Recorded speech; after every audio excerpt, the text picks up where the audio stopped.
Well, it's a good job the season's ending because if there's another 10 games to go, Middlesbrough would be being promoted. What have they put in their cornflakes? To answer that and preview the final home game of the season, we've got Lewis, our Middlesbrough fan, and we are joined by our Watford fan, Aaron, who's going to chip in and talk to us about what to expect this weekend. First of all, Lewis, how are you? Have you recovered after that Leeds game that we watched on TV last week? Yeah, I mean, it was a funny one because, we lost, but we got, standing ovation off the pitch, the whole team. We put in that much effort and at times I actually thought we were the better side. A bit of quality difference with, Somerville and a bit of shoddy defending, but I think so much promise for next season that we went toe to toe with them and put such a good display together. Absolutely, absolutely. And like I said, if the season was another 5 games, 6 games long, would you put money on Middlesbrough being in and around, or definitely in them playoffs?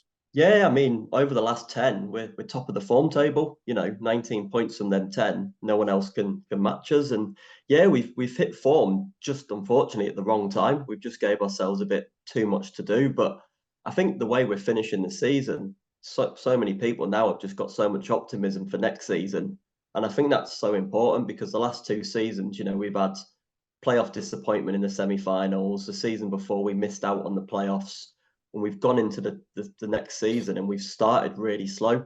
So I think the fact that we've got such momentum at the moment and everyone's on such a high, and we made a lot of signings last summer, and a lot of them signings are now really starting to come to the fore. And I think now there's a lot of excitement for next season. About what can we do in the summer, because there's so much trust now in our recruitment team.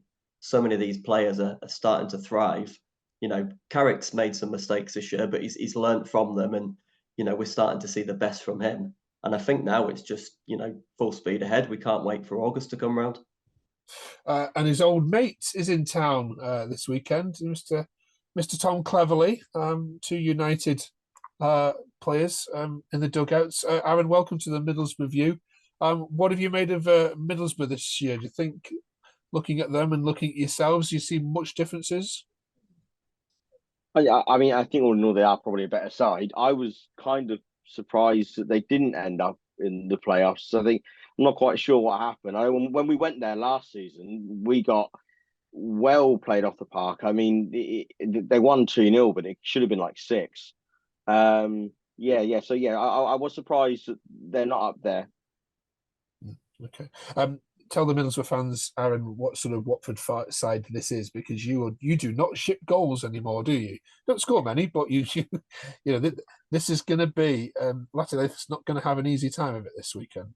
Yeah, no, it's been a welcome difference that we've just become so much more solid on the defensive side of things. I think most of that credit is down to Tom. We've changed the system, and he said in his press conferences that the system change was what he felt got the most out of our defensive players. And I mean, if you look at how we were playing under Val, the difference in players like Pollock and Porteous is night and day. So yeah, we've become a much more defensive side. We haven't obviously scored as many goals like some of the bonkers games we were having earlier in the season. But yeah, you can expect us to put up a fight. Okay, cool. All right. Thanks, Aaron, for that. We'll just pop you out the picture for a second while we just review the Middlesbrough season. It is the final home game, Lewis, so it's a point in the season where we always ask you to reflect back and pick out some favourites. What's been your favourite home game this year that will stick in the memory that you'd watch back on a DVD? Yeah, I think it would have to be the Chelsea game. Going into that cup semi-final and so much excitement. And I think having the first leg at home, a lot of people say, well, really, you want the home leg second. But I think a lot of people thought, well, at least with the home game, we're not out of it. If it was the other way around and we lose 4-0 at their place, it's not the same excitement. But yeah, to beat Chelsea at home, that atmosphere was absolutely incredible. And we deserved it, really. We rode our luck at times, but we defended it really well. Hit them on the break. Was such a good performance. And I think everything that's gone on with Chelsea, Steve Gibson's had a few comments about them in the past.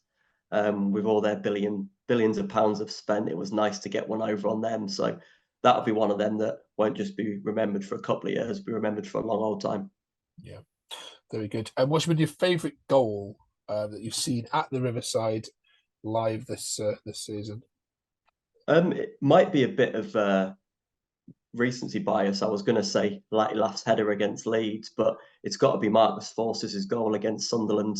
That swivel and turn and strike that he hit against them. It's a shame we couldn't hold out for the win against them.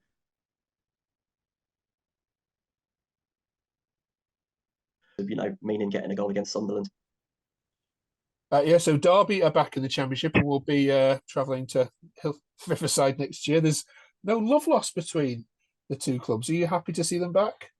Oh, delighted. Yeah, I did say on this pod when we done that segment that I wanted Derby to come up. Obviously, everything that happened with Mel Morris and Steve Gibson and Derby finishing in the playoffs and us missing out, and then them getting done for financial breaches, and Gibson ended up suing them. So certainly between the fans, there's a nice rivalry there, and they're the kind of games you want. There'll be a great atmosphere when they come to town, and we'll take a good following to them as well. So yeah, I was glad to see them getting promoted at the weekend. Okay, let's get some score predictions, shall we then, for final home game? Go on, Lewis. You can go first on this one. Yeah, I think it's a funny one under Cleverly because I think they've only won 2 and 8, but they've only lost 1 and 8. So it depends which way you look at it. And the win they got at the weekend was Sunderland, which anyone can beat them at the moment. So can't really count that one. But like Aaron says, they're quite hard to beat at the moment, and I think they're again playing for next season because Cleverly's only just got the job permanently, so they're still all trying to show that they're there for next season. So I think we're on great form. I can see us winning, but I think it will be a tight game. So I'll go for a 2-1 win to us. Well, Aaron? Right, it's a bit weird, but I'm going to throw everything out the window that I just said. I've just got this hunch that this game can be a bit bonkers. I'm going to go for 2-2. Just I don't know what it is. Maybe it's just the last day of the season and it's been a long season. I'm just going nuts. But no, I've just got this hunch that it's going to be a bonkers game where there's goals flying in. So yeah, 2-2. Okay. There's usually a couple of games, isn't there, in the last day of the season that are like that. I remember. Yeah, there is. West Brom 5, United 5, it's the memory. Thank you very much, Aaron. Lewis, we will see you then next year. What fixture would you like as your opening day fixture for Middlesbrough? Well, the way we've started in the last couple of years, a nice straightforward one, hopefully. So, yeah, obviously depend on who stays up. Someone like Plymouth at home, but then saying that the beaters this season. But yeah, I don't want a tough one. I want us to get off to a good start this next season. All right. Well, thank you so much for your contributions this year on Terrace Talk. We will see you. Have a good summer, and we will see you in the coming months. Thank you all, Middlesbrough fans. If you haven't yet commented, haven't yet followed us on Twitter or yeah, thank you, Middlesbrough fans. If you haven't yet followed us, please do so and put a comment below. Cheers, James. Thank you, Aaron. Enjoy the game.